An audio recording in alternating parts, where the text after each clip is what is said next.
Alright, so I 3D printed this earlier. I made two of them. And somebody uploaded this on Thingiverse. So, what it does is, let's see, is it this one? Um, these flashlights here, they're supposed to be a 21700, but they've got this other battery in it. This is just how they sent them. They didn't give me an adapter or anything. So what this will do is it'll allow you to put it in there. I have to get in here and trim it a little bit. Just kind of go in here and there's a little bit of the brim still left behind. I love this knife. This thing is awesome, but I don't carry it around because I tend to be really hard on knives. I end up trashing them. This is the Kershaw. It's actually called a filter. So it's really kind of cool gunmetal kind of hammered finish. Super sharp. Spring assisted. They have them at Walmart. I think they're like $19 maybe.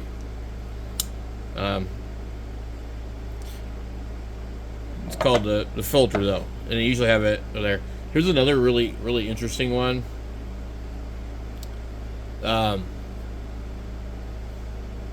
These are at some of the Walmarts and not others. I don't really care for the blade. I like spring assisted knives. It actually has a lock, so that you can't assist it,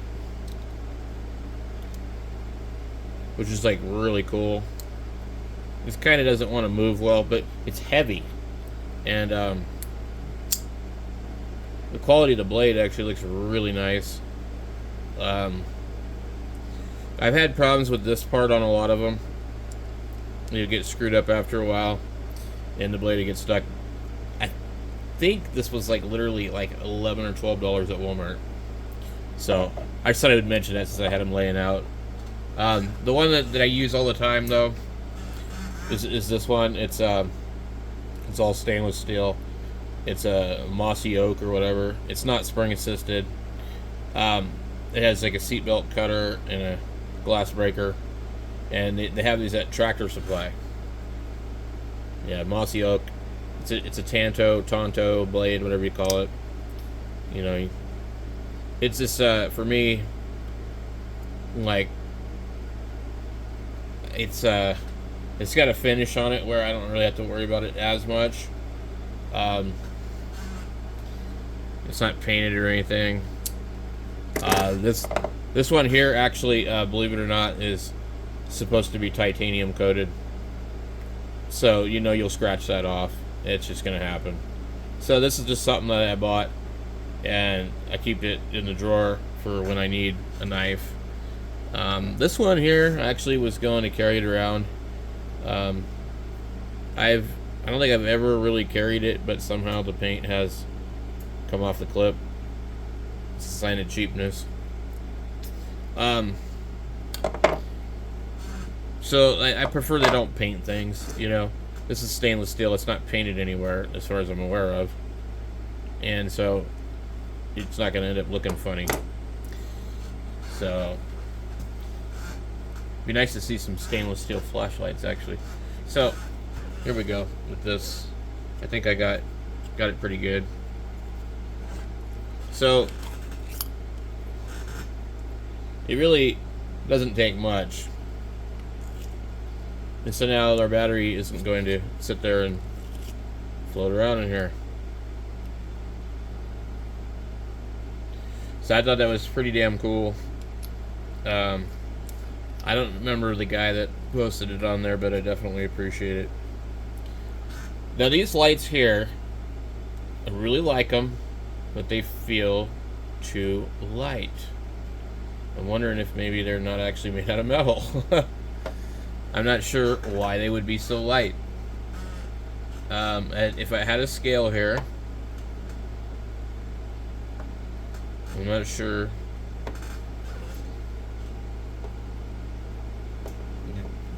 I want to say they weigh about the same, but I don't know about the battery. The battery in these aren't real light, so most of the weight, I think, in these is really the battery. These are just really nice. I like the way they look and feel, but I really feel like a little more weight would make me a little more confident in the durability of these. Again, these are kind of like, I don't think I'd want to bang them up. But 2 of these are less than 1 of these by far.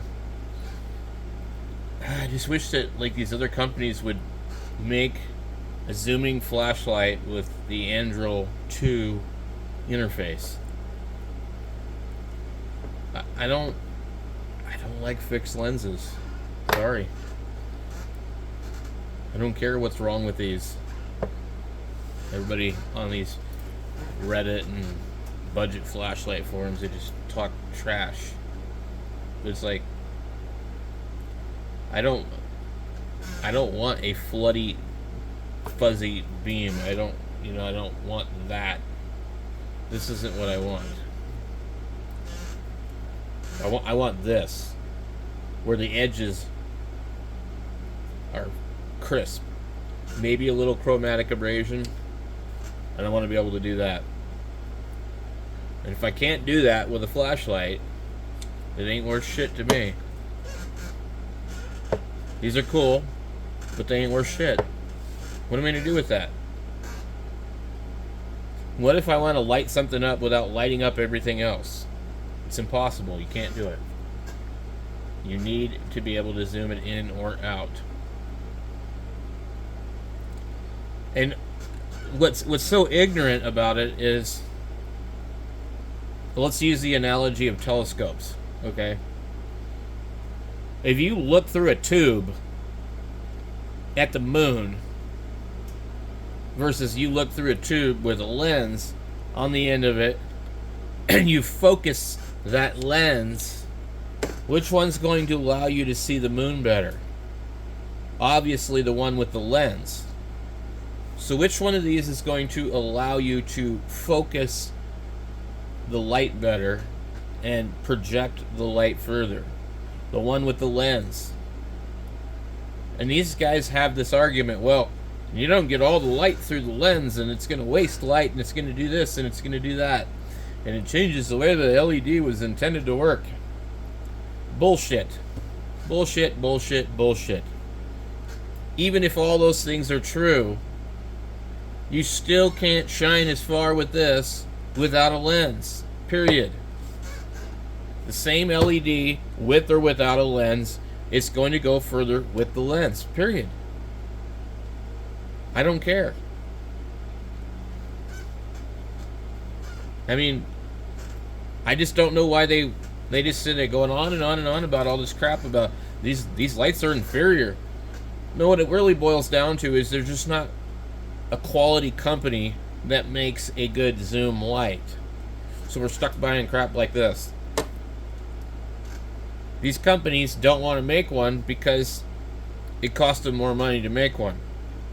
It costs them more money to make a quality lens. It costs them more money to have movable parts. Okay? If you've seen one of these things apart, there's 2 O-rings right here that slide up and down on here. And they're going to seal this thing pretty good, unless they're just bad.